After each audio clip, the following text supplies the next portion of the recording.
এই ভাগ বাটোয়ারা করতেই তো তারা ব্যস্ত। তারা কি মানুষের কথা ভাবতে ব্যস্ত? এই আদিবাসী মানুষ যখন তার পাশে দাঁড়িয়ে একই যুদ্ধ করেছে, আমরা সবাই যখন সেই যুদ্ধে ছিলাম, সে হাসিনা উৎখাতের যুদ্ধে, সেই কথাগুলো তারা ভুলে যাচ্ছে এবং ভুলে যেতে চায়।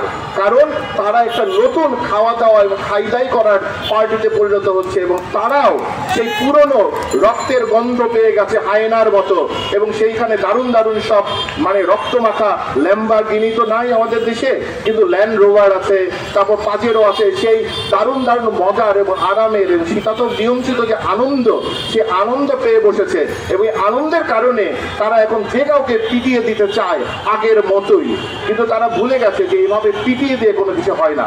আর দ্বিতীয় যেটা হচ্ছে, সেটা হচ্ছে আরেকটা লড়াই, যেটা হচ্ছে জ্ঞানতাত্ত্বিক লড়াই।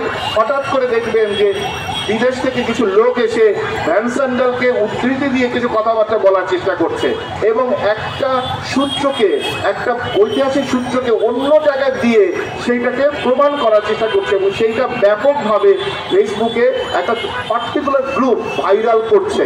এই যে ভাইরাল করার রাজনীতি, এই রাজনীতির প্রতি আমাদের সচেতন থাকতে হবে এবং একে জ্ঞানতাত্ত্বিক এই লড়াইতে আমাদের যুক্ত হতে হবে ও ভালোভাবে যুক্ত হতে হবে। এবং সোশ্যাল মিডিয়াতে আমি সবাইকে বলবো যে এইখানে যেভাবে প্রতিবাদ হচ্ছে, সোশ্যাল মিডিয়াতেও যে কথাবার্তাগুলো আদিবাসীদের নিয়ে এখন পর্যন্ত হয়েছে, যে কথাগুলো আমাদের প্রতিরোধের জন্য কাজে লাগবে, সেইগুলোকে বারবার শেয়ার করেন, ভাইরাল করেন, প্রতিরোধ তৈরি করেন। আর ইউনূস সরকারকে কোনো নিষ্পাপ এবং শুধু মানে এই পুলিশকে দোষ দিয়ে ইউনূস সরকারকে বাদ দিয়ে দেওয়ার কোনো কারণ নাই।